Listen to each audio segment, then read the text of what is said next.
ঠাকুরনগরে অনশন তুলতে গিয়েছিলেন। এবার অনশন তুলতে গিয়ে রীতিমতো বিড়ম্বনায় পড়তে হলো তৃণমূলকে। রাজ্যের দুই মন্ত্রী শশী পাজা ও স্নেহাশিস চক্রবর্তী তারা ঠাকুরনগর পৌঁছে গিয়েছিলেন, কেননা এসআইআর বিরুদ্ধে মমতা বালা তিনি যেভাবে অনশনে বসেছেন। এবার এই শশী পাজা ও স্নেহাশিস চক্রবর্তীর মাধ্যমে অনশন তোলার আর্জি জানান অভিষেক, কিন্তু সেই আর্জি ফিরিয়ে দিলেন তৃণমূলের রাজ্য সভার সাংসদ মমতা বালা ঠাকুর ও অন্যান্য মতুয়ারা। দেখুন একবার।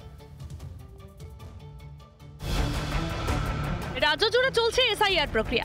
রাজ্যের ৮০% ভোটারের হাতে পৌঁছে গিয়েছে এনিউমারেশন ফর্ম।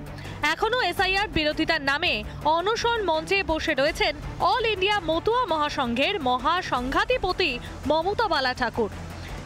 দীর্ঘ 12 দিন অনশন চলার পর অবশেষে অভিষেক বন্দ্যোপাধ্যায়ের নির্দেশে রাজ্যের দুই মন্ত্রী তারা ঠাকুরনগর ঠাকুরবাড়িতে এই অনশন মঞ্চে তারা এসেছিলেন। এখনো পর্যন্ত এই অনশন মঞ্চে রয়েছেন মমতা বালা ঠাকুর সহ মতুয়া পাগল গোসাই, তারা প্রত্যেকেই।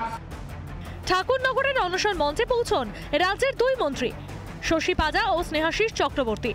কথায় বলে ঢেকি স্বর্গে গেলেও ধান ভাঙে, তেমনি অনশন মঞ্চে গিয়েও এসআইআর নিয়ে মিথ্যাচার তৃণমূলের।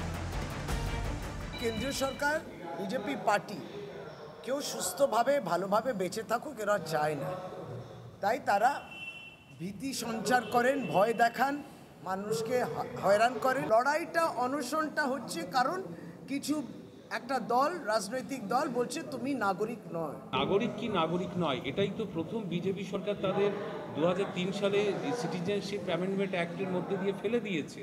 কিন্তু আজকে যে সিএটারও তৈরি করলো সেখানে অজস্র শর্ত রয়েছে, যে শর্তগুলো পূরণ করা সম্ভব নয়। পাশাপাশি তৃণমূলের সর্বভারতীয় সাধারণ সম্পাদকের বার্তাও বয়ে নিয়ে যান দুই মন্ত্রী। অনশন তুলে নেওয়ার অনুরোধ করে বার্তা পাঠান অভিষেক, কিন্তু সেই বার্তাও ফিরিয়ে দেন মতুয়ারা। অভিষেক বন্দ্যোপাধ্যায় যে বার্তা পাঠিয়েছেন তার সেই বার্তাকে সম্মান জানিয়ে বলছি, সিএম ম্যাডামের কাছে একটা আবেদন রাখছি, সিএম ম্যাডাম নিজে আসুন। যে দাবি করছি সেই দাবির সমর্থনে আগামী দিনে তারা পার্লামেন্টে বিষয়টা তুলবেন, লড়াই করবেন এবং তারা থাকতে আমাদের কোনো অসুবিধা হবে না।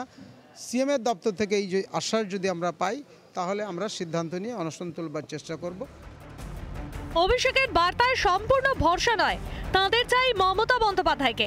সেই অনশন মেটাতে গিয়ে কার্যত বিড়ম্বনায় পড়ে গেল তৃণমূলই। অন্যদিকে মতুয়াদের নাগরিকত্ব দিতে এই ঠাকুরনগরেই বিজেপির উদ্যোগে বসছে সিএএ সহায়তা ক্যাম্প।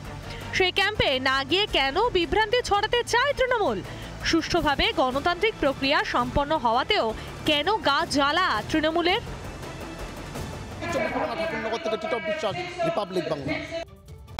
নানা ধরনের কন্টেন্ট দেখার জন্য লাইক করুন, শেয়ার করুন আমাদের ফেসবুক পেজ, সাবস্ক্রাইব করুন আমাদের ইউটিউব চ্যানেল। পাশাপাশি অন্যান্য ব্রেকিং নিউজের জন্য অবশ্যই চোখ রাখুন রিপাবলিক বাংলায়।